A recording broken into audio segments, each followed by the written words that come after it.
Assalamualaikum warahmatullahi wabarakatuh. Halo sahabat jalanan dimanapun kalian berada. Jumpa lagi nih sama saya, Salsabila. Di sini saya sudah ada di podcast Thinky Bean.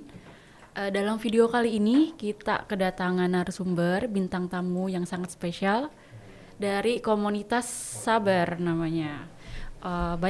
Kalau begitu langsung aja ya. Saya perkenalkan dulu nih dari komunitas Sabar. Dari sisi kiri saya untuk Bapak, namanya siapa? Terima kasih, nama saya Rohim atau lebih dikenal di media sosial Rohim Sabar. Baik, dari Bapak Rahim Sabar ya. Untuk ibunya namanya siapa? Nama saya Dian dari Ay, tim Sabar. Dari tim Sabar. Untuk sebelahnya Bapak namanya siapa? Nama saya Bapak Muhtar. Bapak Muhtar dari Iya. tim Sabar. Oke, untuk pembukaan nih ya, kalau boleh tahu sebagai pengantar dulu nih, Sabar itu apa ya artinya? Ya, Sabar kepanjangan dari Sapu Bersih Ranjau. Dan kebetulan waktu itu Sabar bergerak dari Jakarta Barat di sekitar tahun 2010. Kebetulan waktu itu saya masih sendiri mengutin paku atau nyapu ranjau itu di jalanan Daan Mogot. Setelah berjalan beberapa bulan, ada dari warga masyarakat sekitar TKP yang rawan ranjau itu Daan Mogot, ada yang tergerak juga untuk ikut bergabung dengan saya. Terus waktu itu ada Pak Siswanto juga ikut mengutin ranjau, ikut gabung.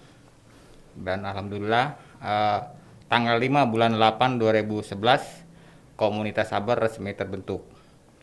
Waktu itu di sekitar Daan Mogot yang masih sangat rawan sekali, terus bergerak ke wilayah pusat itu sekitaran Flyover Roxy, Cideng, sekitaran Istana Negara itu Jalan Veteran, Jalan Medan Merdeka, dan Jalan Majapahit itu titik yang sangat rawan sekali tebaran ranjau paku. Berarti Bapak Rohim ini salah satu pendiri dari komunitas Sabar itu sendiri dari awal ya Pak? Ya betul, kebetulan waktu itu saya masih sendiri mengutin alat seadanya, bahkan waktu itu dicomotin pakai tangan karena belum ada alatnya. Iya. Kalau selain Bapak nih, untuk pendiri Sabar itu siapa lagi ya Pak? Waktu itu saya sama Pak Siswanto dan Bang Endang untuk mendirikan satu komunitas, waktu komunitas Sabar yang peduli terhadap ranjau paku yang ada di jalanan. Tuh. Nah setelah itu berkat dari teman-teman media juga, akhirnya Sabar dikenal sama masyarakat, dan masyarakat pun ada yang tergerak untuk ikut bergabung menjadi relawan penyapu ranjau paku di jalanan ibu kota. Baik, kalau seperti itu. Kalau untuk Ibu Dian, Ibu, awal ceritanya gabung Sabar itu bagaimana Ibu ya? Oke, dari saya pribadi sebelumnya saya dulu masih jadi ojek online sambil kuliah, dan setiap kali sedang bawa konsumen, setiap lewat Gatot Subroto atau Mega Kuningan itu sering banget bannya bocor, apalagi dulu motornya masih peleknya masih jari-jari gitu. Dan setelah saya cari di sosmed ternyata ada relawan ranjau paku. Dari situ saya mulai kenal Pak Rohim dan ikut gabung dengan beliau, dan mulai belajar patroli sendiri dan lain sebagainya, dan sering patroli gabungan, dan berawal dari jadi korban ranjau paku akhirnya ikut tergabung di tim Sabar gitu. Kalau untuk Pak Muhtar, awal gabungnya Sabar ini bagaimana ya Pak? Saya awal gabungnya di relawan Sabar Ranjau Paku, ya seperti masyarakat biasa juga, jalan. Saya waktu itu bekerja di daerah Gatot Subroto. Nah di situ yang saya lalui juga jalan banyak ranjau pakunya di situ. Nah saya ambilin tuh, saya juga belum punya alat magnet. Udah saya pakai ranting pohon aja, saya pinggirin tuh pakunya. Ya, saya pungutin, saya taruh di botol mineral itu tuh, di gelas mineral. Nah itu saya ikut gabung, saya juga ikut merasa ternyuh juga ya dengan pengguna jalan yang lain ada yang bocor gitu. Saya juga kesian kan melihatnya, gimana kalau dia malam hari bocor. Nah itu saya di situ mulai gabung. Oke, berarti ini kegiatan sapu bersih ini dilakukan kalau free aja gitu ya, pas udah selesai kerja atau gitu. Berarti sebelumnya para narasumber ini emang kalau ibu ini kan ojol, bapak ini kerja ada kerjaan gitu ya. Kalau untuk Bapak Rohim sebelumnya kerjanya apa itu, Pak? Ya, kalau saya sendiri kerja sehari-hari itu jadi supir pribadi. Dari dulu waktu awal pertama menjadi relawan itu saya kerja di daerah Grand Garden di salah satu keluarga. Sampai saat ini juga masih supir pribadi bawa keluarga. Dan untuk saat ini titik yang masih sangat rawan sekali ranjau, yaitu ranjau jari-jari payung itu di sekitaran sepanjang ruas jalan Gatot Subroto, lanjut ruas jalan MT Haryono, Tebet mengarah Cawang, itu masih sangat rawan sekali. Oke, kalau untuk pekerjaan sosial kan ini masih pekerjaan sosial seperti ini berarti tidak ada yang sumbangan atau tidak ada gaji atau tidak ada penghasilan ya Pak? Pure emang dari hati aja gitu ya Pak? Kalau mau tanya nih, kenapa sih Bapak mau gitu untuk menjadi relawan? Karena dari sisi nggak dapat gaji gitu. Ya, memang apa yang kami kerjakan ini semua ini sukarela ya, sukarela, panggilan hati. Mengingat ya banyak sekali ranjau paku di jalanan ibu kota ini, kami dari warga masyarakat peduli mendirikan satu komunitas yang peduli terhadap ranjau untuk membantu masyarakat agar jangan sampai menjadi korban dari ranjau paku maupun ranjau jari-jari payung. Karena saya waktu itu seringkali melihat dari pengendara khususnya roda 2 itu yang sering terkena ranjau paku. Bahkan pernah itu satu keluarga saya melihat dalam kondisi hujan, satu keluarga bawa anak-anaknya digendong sama istrinya dan bapaknya di depan itu dorong motor.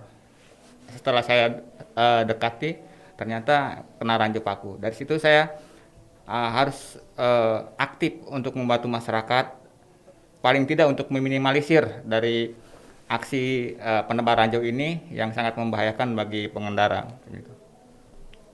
Baik, terima kasih Bapak. Kalau untuk Ibu sendiri, kenapa sih Ibu mau untuk ikut jadi relawan ini? Oke, mungkin karena peduli dan pernah merasakan jadi korban ranjau. Di samping itu juga ketika dari lokasi TKP kejadian ban bocor ke tambal ban itu kan sempat saya sengaja dikendarai tapi pelan-pelan dan duduknya agak di ujung karena pada saat itu ban belakang yang kena bocor gitu. Dari sepanjang Plaza Semanggi ke arah sebelah Menara Mulia itu tuh ada tambal ban tapi agak masuk ke dalam gang. Sepanjang jalan itu banyak juga korban yang sedang menuntun motor dari lokasi kejadian sampai ke tambal ban, sampai selesai tambal ban itu saya hitung sampai 8 korban yang sedang mengalami kebocoran ban dan mau diganti bannya. Kebanyakan tambal ban itu pada saat itu ya dia nggak mau ditambal, alasannya banyak lubang ada kebetulan di ban saya ada 3 lubang yang bocor, jadi dia langsung nembak harga untuk ganti ban kurang lebih 60.000.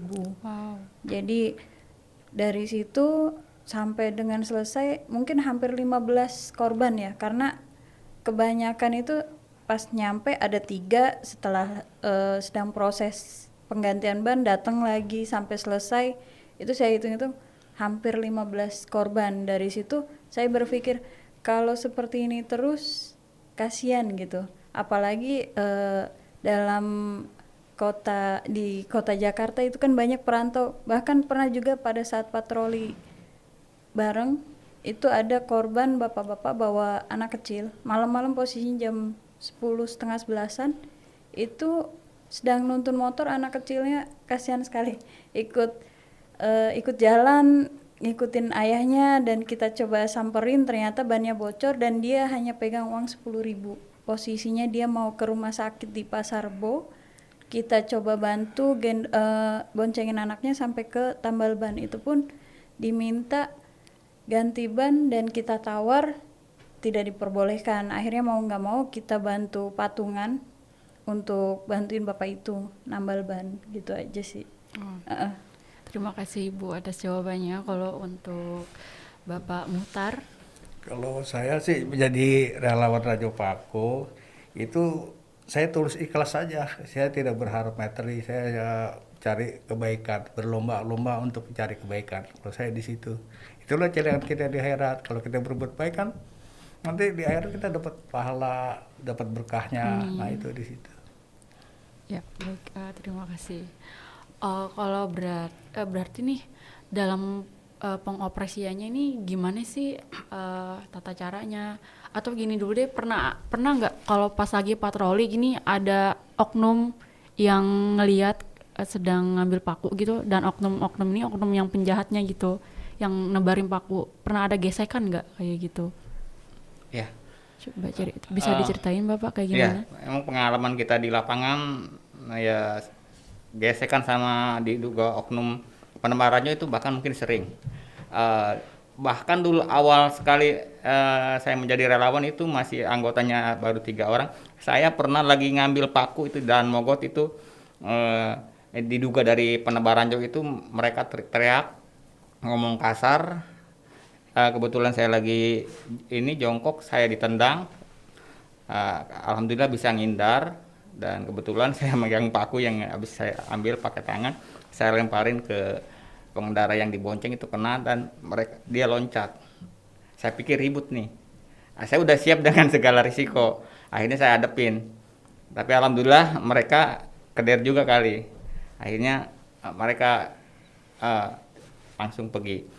Seminggu setelah kejadian itu, dan kebetulan di Daan Mogot itu saya sering kali melihat dari oknum pelaku itu melakukan aksinya.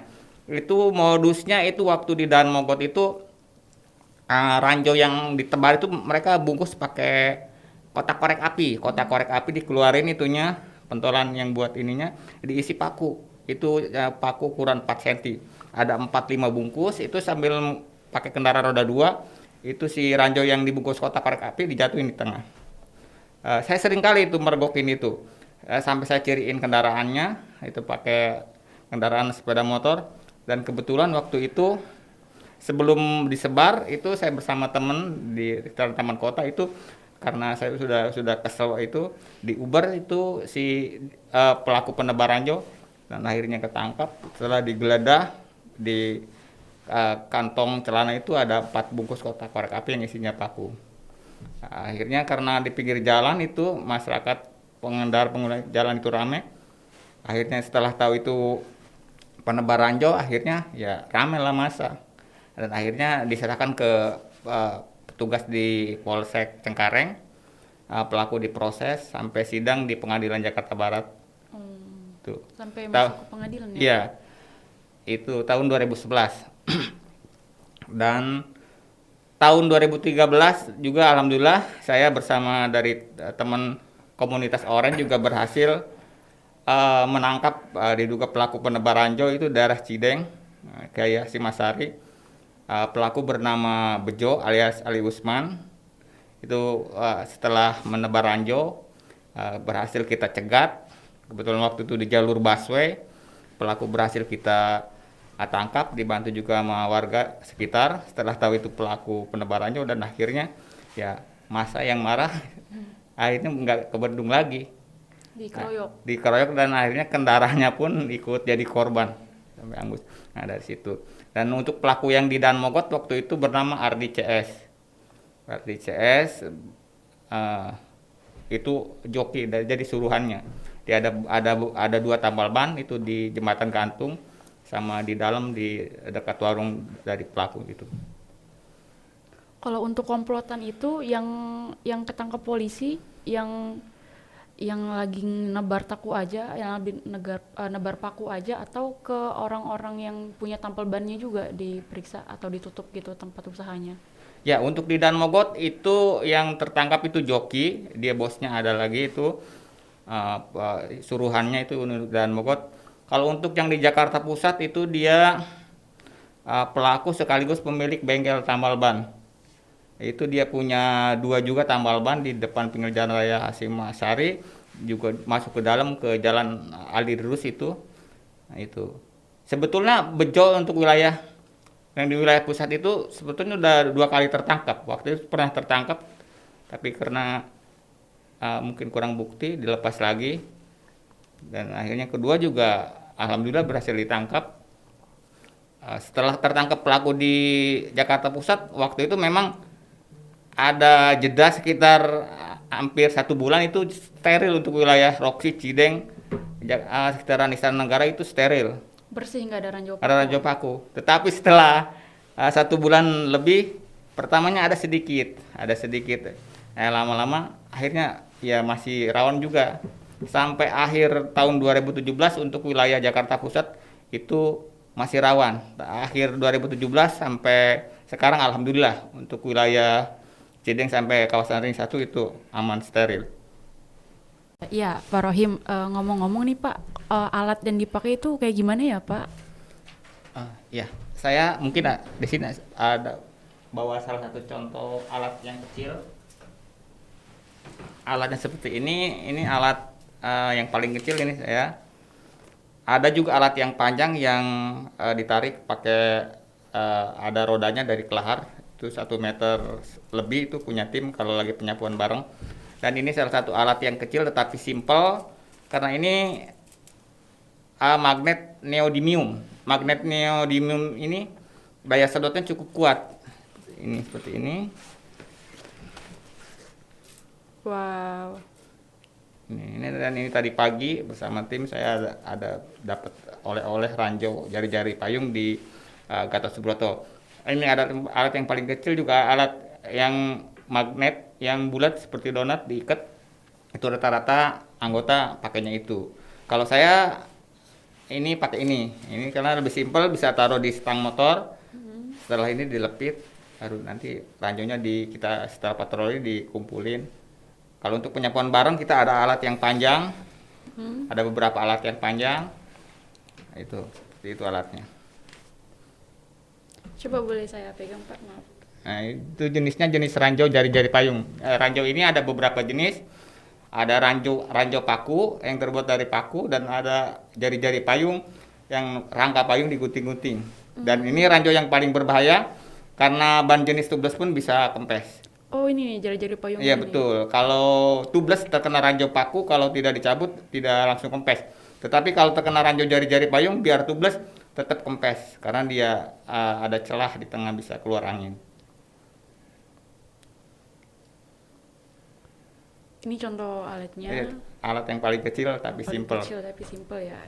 Yang bisa, efektif itu ya bisa. Yang paling efektif soalnya bisa ngambil jari-jari payung ini ya Pak. Ya Pak, selain jari-jari payung ini sama paku, material yang biasanya keambil itu apa ya Pak? Untuk Magnet ini ada yang unsur besi, itu semua bisa kesedot kecuali dari aluminium. Dan belakangan ini memang teman-teman banyak yang laporan saya ada juga jenis ranjau dari aluminium yang lumayan cukup tajam. Tapi untuk ranjau jari-jari payung ini, ranjau dari aluminium ini jenisnya tidak banyak. Tidak seperti ini yang jari-jari payung dan ranjau paku itu setiap hari itu masih cukup banyak. Oh, saya dulu juga pernah lihat ada orang yang banyak kempes kena ranjau paku, pakunya ditekuk gitu ya Pak. Untuk ranjau paku yang ditekuk itu sangat berbahaya karena apa? Kendaraan pelan pun dia tetap bisa kempes. Tapi kalau paku yang lurus, kalau kendaraan pelan itu dia nggak nancep. Tapi kalau kondisinya bengkok, seperti letter L itu gampang rawan sekali nancep di kendaraan. Itu seperti itu. Kalau pernah nggak ya Pak ada kejadian gara-gara bannya bocor bisa kecelakaan gitu? Ya. Pernah ada kejadian dulu sekitar tahun 2016 di sekitaran flyover Pancoran mengarah Cawang, itu dari pengendara ojol terkena ranjau dalam kecepatan tinggi, terkena ranjau jari-jari payung, itu kendaraan langsung oleng, terjatuh, si drivernya terjatuh ke pinggir dan penumpangnya jatuh di tengah dan ada kendaraan roda 4 dari belakang itu penumpangnya tersambar dan itu sampai meninggal. Innalillahi, sampai meninggal ya Iya, Pak. memang cukup fatal sekali. Sepintas ini sepele, tapi ini bisa sangat fatal sekali, bisa mengakibatkan kecelakaan dan bisa merenggut korban jiwa. Iya Pak, ya terima kasih Pak Rohim. Kalau untuk Pak Muhtar, pernah ada gesekan apa ya Pak saat patroli? Kalau mengenai gesekan saya belum ada, cuman kalau dikatain, orang gila ngapain nggak ada kerjaan, saya begitu. Oh pernah dikatain kayak gitu? Awalnya juga ada teman saya nih waktu di tahun 2011, waktu di belakang istana tuh Jalan Veteran, ada juga tuh oknum penebar ranjau paku, teman saya diancam, dideketin, soalnya dia lagi sendiri tuh di situ, sepi di belakang istana itu veteran, dia diancam, jangan ganggu privasi gue lu, nah dia begitu tuh ancaman. Privasi katanya. Kalau yang gesekan sampai bentrokan fisik itu ada yang pernah? Pernah di Jakarta Pusat, sekitaran Roxy, kita lagi penyapuan bareng tim. Kebetulan itu di jalan itu waktu itu banyak sekali ranjau, kita lagi penyapuan. Itu diduga dari yang kelompoknya dari penebar ranjau itu merasa tidak senang, mereka teriak-teriak dan sampai hampir bentrok fisik, dan akhirnya saya waktu itu kontak dari jajaran pusat Gambir dan sampai Bapak Kapolsek itu datang ke TKP, melerai sampai terjadi bentrokan. Akhirnya ya bisa diselesaikan waktu itu.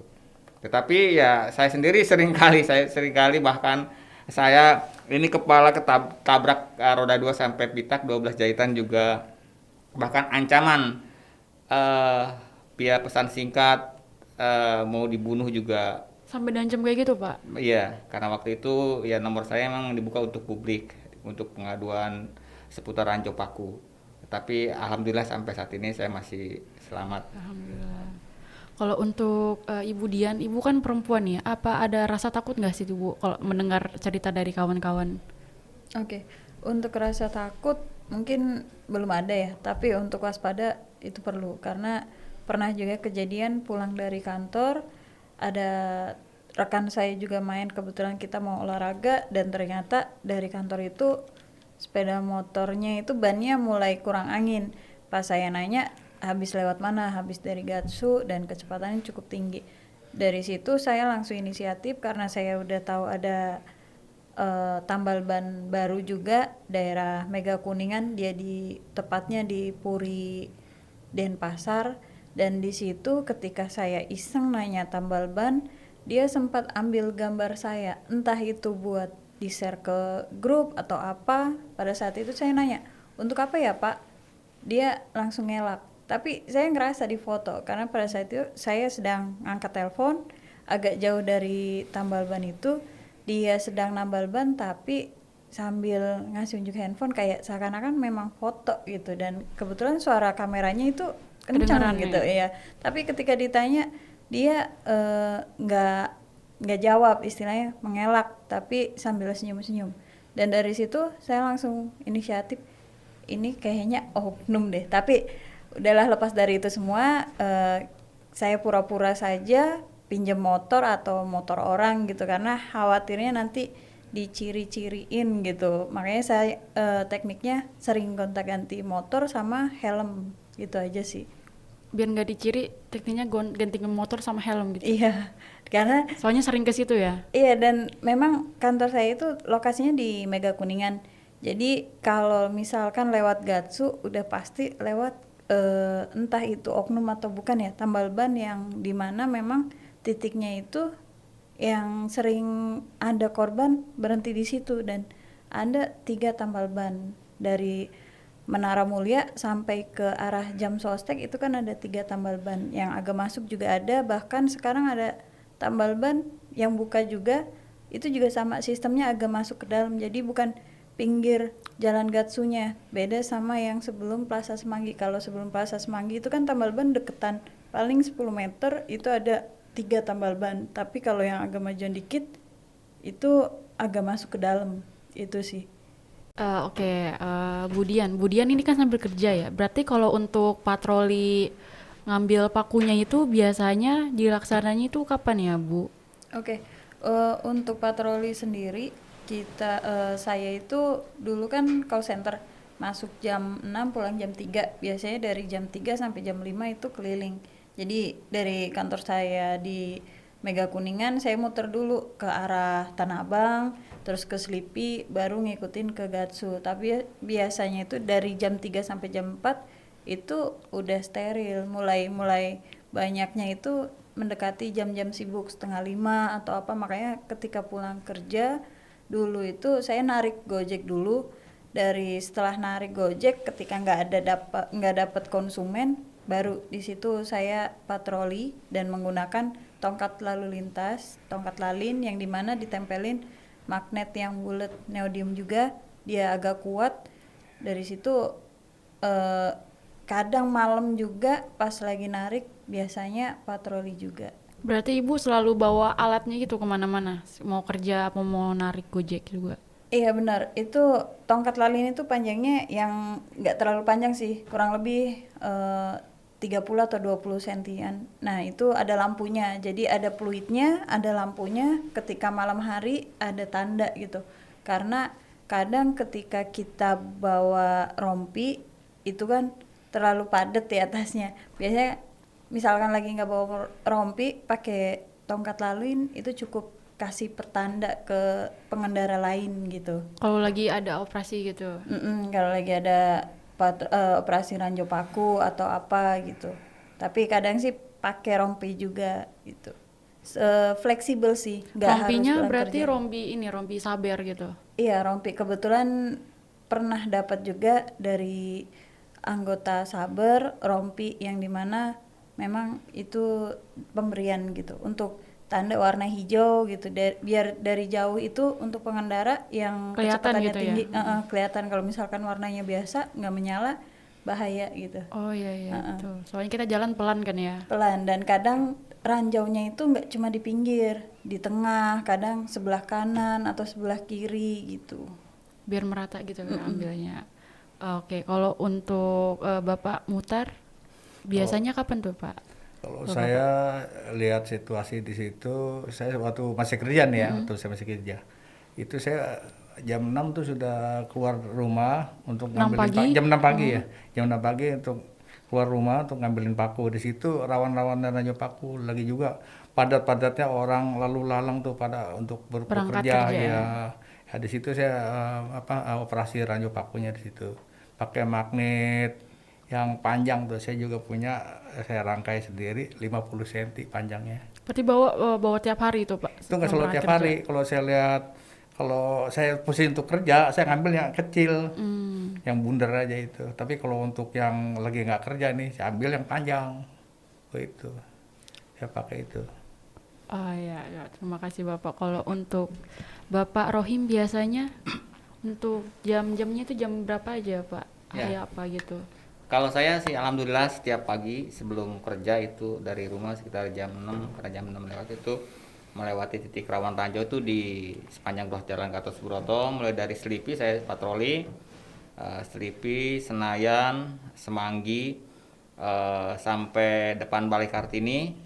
Kadang-kadang kalau waktunya memungkinkan saya lanjut ke ruas jalan MT Haryono Tebet. Tapi kalau waktunya sudah mepet, saya dari sampai Balai Kartini langsung mengarah ke tempat kerja di sekitaran daerah Kemang. Itu rutin setiap pagi melakukan patroli. Iya Bapak, selama beberapa tahun ini Bapak menjadi relawan Saber, pernah nggak ya ada yang namanya apresiasi dari kepolisian atau dari pemerintah itu atas gerakan ini Pak?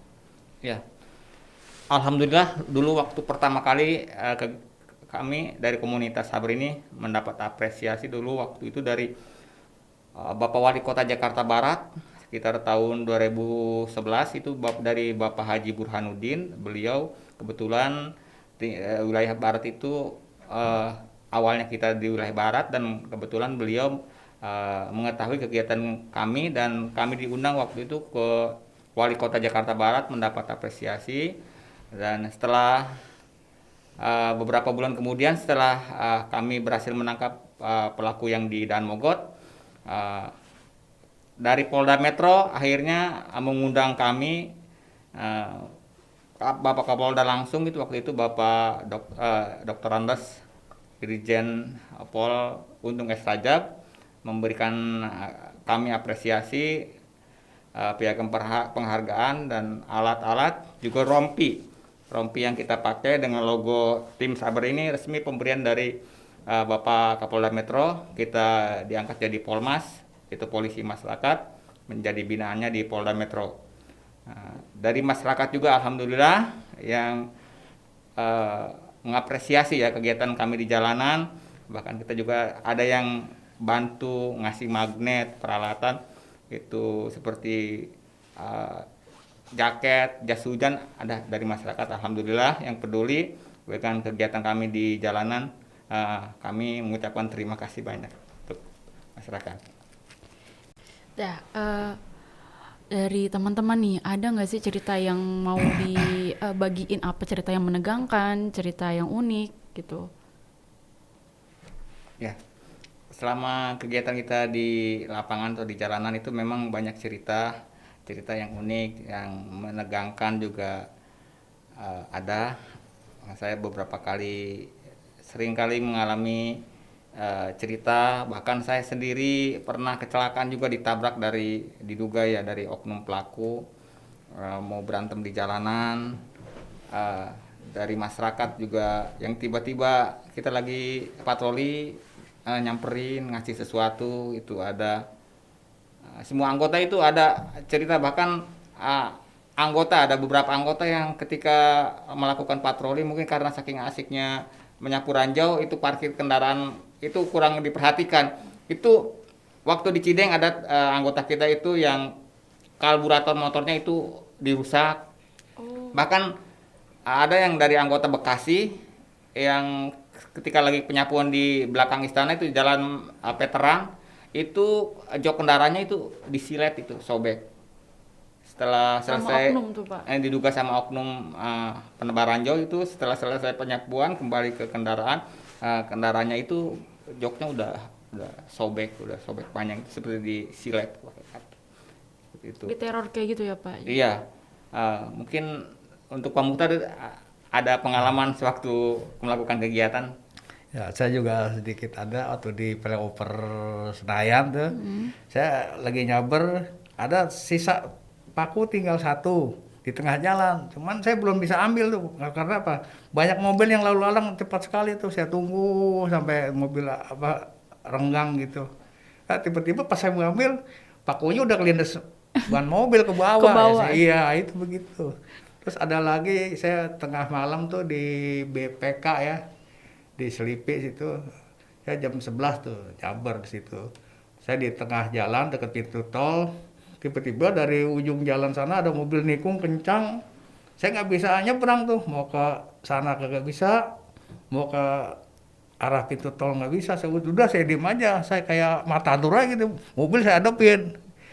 Begitu udah dekat, saya mengelak tuh. Ini bahu saya tuh disambar spion mobil. Patah itu spionnya. Spionnya patah? Iya, spionnya patah, tapi saya nggak apa-apa. Nah itu mobil yang nabrak saya tuh udah jauh, tapi dia berhenti. Mungkin dilihat saya nggak apa-apa, udah dia lanjut aja lagi gitu. Tuh alhamdulillah saya dikasih selamat. Alhamdulillah, pernah hampir kesenggol ya, Pak. Iya. Oke Pak, begini, dari banyaknya kejadian ranjau paku ini kita tahu ya Pak, yang nebar itu nggak mungkin semua, maksudnya nggak mungkin semua orang yang punya usaha tambal ban itu melakukan hal serupa ya Pak, hanya beberapa oknum saja. Ya, betul. Modus ranjau paku ini sebetulnya bukan hanya dari oknum tambal ban ya. Ada beberapa modus sebetulnya, ada emang tujuannya dari oknum tambal ban, juga ada modus kejahatan untuk mengincar barang berharga. Dan salah satu untuk mengincar barang berharga itu biasanya yang diincar kendaraan roda 4. Saya mengimbau untuk kendaraan roda 4 apabila mengalami kempes ban itu jangan langsung berhenti di tempat itu. Carilah tempat yang ramai, yang aman seperti pom bensin atau sekitar banyak orang. Karena biasanya oknum dari pelaku modus untuk roda 4 ini begitu pengendara atau pengemudi turun dari kendaraan untuk mengecek ban, mereka akan Jambret ya. membuka ban Buka pintu mobil, mengambil barang-barangnya diambil seperti itu. Dan biasanya itu kalau untuk roda 4 yang diincar itu roda sebelah kiri. Ketika pengendara ngecek ke kiri dari kanan, ini pelaku modus kejahatan ini membuka pintu langsung ambil barang. Ambil barang gitu ya. Berarti nggak cuman oknum dari itu aja ya, tambal Pak? ban, Tambal iya. ban aja, Iya. oknum jambret, pencopet gitu juga banyak ya Pak? Iya, dari oknum tambal ban memang untuk Ranjau Paku memang ada dari oknum tambal ban, tetapi saya garis bawahi tidak semua tambal ban itu nakal, masih banyak tambal ban yang jujur. Banyak tambal ban yang jujur ya Pak, jadi itu kita nggak ada- bisa ngegeneralisir gitu ya Pak? Iya betul, masih itu hanya oknum tambal ban yang melakukan aksinya untuk mencari keuntungan pribadi. Iya, terima kasih. Untuk akhir dari pertanyaan kita nih Pak, apa ada pesan yang mau disampaikan? Ya, pesannya mungkin untuk pengendara untuk meminimalisir dampak dari jebakan ranjau itu, ketika melewati titik rawan ranjau itu kurangi kecepatan, karena itu sangat berpengaruh. Kecepatan tinggi itu sangat rawan sekali terkena ranjau. Batas aman kecepatan itu sekitar 20 km per jam. Hati-hati, kecepatan di atas 40 km per jam itu rawan sekali terkena ranjau. Oh, berarti kalau kecepatan lebih tinggi lebih beresiko kena Lebih ranjau? bersiko, karena biasanya ranjau kalau kita lindas kendaraan pelan itu tidak akan bergerak. Tapi kalau kecepatan tinggi itu dia ranjau mental, dan biasanya setelah terlindas roda depan itu bisa mental ke belakang, dan yang sering terkena itu roda belakang. Seperti itu. Ya Pak, apa ada himbauan atau pesan lain Pak? Apa dari Ibu, Bapak Muhtar? Ada pesan atau himbauan yang mau dibagikan ke teman-teman? Ya, untuk himbauan saya juga mohon kepada pengendara motor roda 2 atau roda 4, apabila dalam perjalanan harap hati-hati. Untuk motor jalur 1 dan jalur 2 itu banyak rawan lajur terpaku, terutama daerah Gatot Subroto. Itu mulai dari gedung BPK sampai Cawang. Sebelumnya di di depan JCC sama di seberang gedung MPR Semanggi 1 itu juga banyak rawan ranjau paku. Tolong hati-hati kalau di situ untuk motornya jalur 1 dan jalur 2. Kadang-kadang disebar di jalur busway juga ada. Soalnya apa? Kan motor kadang-kadang untuk menghindari macet dia ngambil jalur busway, itu kena juga. Yang penting tuh hati-hati dalam perjalanan itu. Sampai di rumah sakit tempat juga tuh ada ranjau paku di situ juga. Ya itu saya harap juga pada pengendara harap hati-hatilah kalau jalan untuk melintasi wilayah Gatot Subroto, harap hati-hati aja. Ya. Ya, untuk jadi Ibu Dian? Oke, himbauannya untuk pengendara yang roda 2 bannya masih jari-jari disarankan membawa ban sendiri, ban dalam sendiri buat jaga-jaga. Ban serep gitu ya? Iya, ban serep buat jaga-jaga. Selain itu untuk kondisi angin di dalam ban disarankan jangan terlalu kempes, karena itu juga faktor utama juga kalau misalkan ada ranjau bisa cepat kempes gitu. Disarankan standar lah, misalkan depan 29 belakang 31 atau berapa gitu. Selain itu untuk ban tubeless alangkah baiknya dikasih cairan, karena kalau ada cairan seenggaknya nggak langsung bocor tapi ada beberapa jam dan bisa nutup lagi. Sementara itu saja himbauan dari saya. Ya, ini dari Pak Rohim nih ada mau ngasih dua patah kata untuk teman-teman. Silakan Pak. Ya, terima kasih. Aku akan tak henti membersihkan karena kebaikan tak akan sia-sia. Jadi cakep. Ya teman-teman, usai sudah nih wawancara kita kali ini. Jangan lupa ikuti terus video Sahabat Jalanan dalam uploadan kami berikutnya. Jangan lupa jaga diri kalian dimanapun kalian berada. Saya Salsabila mengucapkan wassalamualaikum warahmatullahi wabarakatuh. Waalaikumsalam Warahmatullahi wabarakatuh.